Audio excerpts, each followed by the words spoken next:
प्राचीन काल की बात है। शेषनाग का एक महाबलवान पुत्र था। उसका नाम मणिनाग था।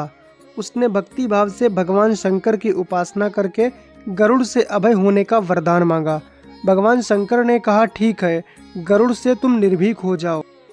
तब वह नाग गरुड़ से निर्भय होकर क्षीर सागर भगवान विष्णु जहाँ निवास करते हैं वहाँ समीप में विचरण करने लगा।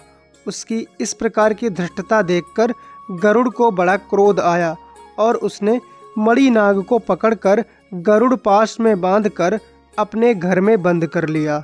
मित्रों, आगे बढ़ने से पहले चैनल को सब्सक्राइब करें ताकि इस तरह की अनसुनी कथाएं आपको निरंतर मिलती रहें। इधर जब कई दिन तक मणिनाग भगवान शंकर के दर्शन को नहीं आया तो नंदी ने भगवान शंकर से कहा, हे देवेश, मणिनाग इस समय नहीं आ रहा है। अवश्य ही उसे गरुड़ ने खा लिया होगा या बांध लिया होगा।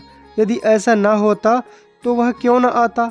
तब नंदी की बात सुनकर देवाधिदेव भगवान शिव ने कहा, नंदिन, मणिनाग गरुड़ के घर पर बंधा हुआ पड़ा है, इसलिए शीघ्र ही तुम भगवान विष्णु के पास जाओ और उनकी स्तुति करो।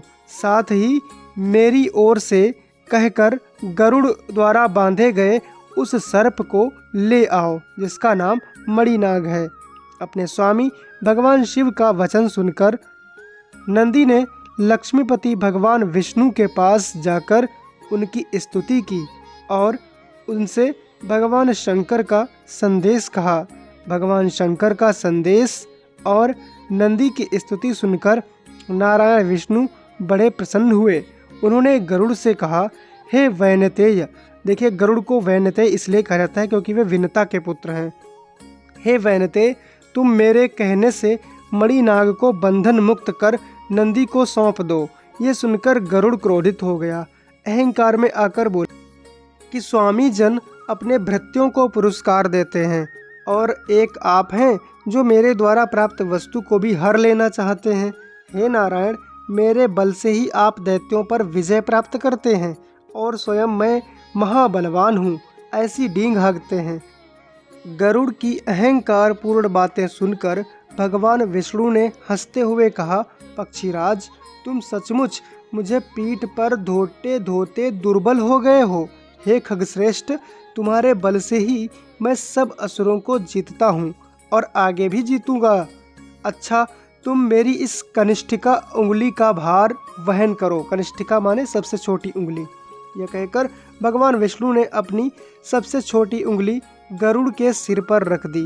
अंगुली के रखते ही गरुड़ का सिर दबकर कोख में घुस गया और कोख भी दोनों पैरों के बीच घुस गई।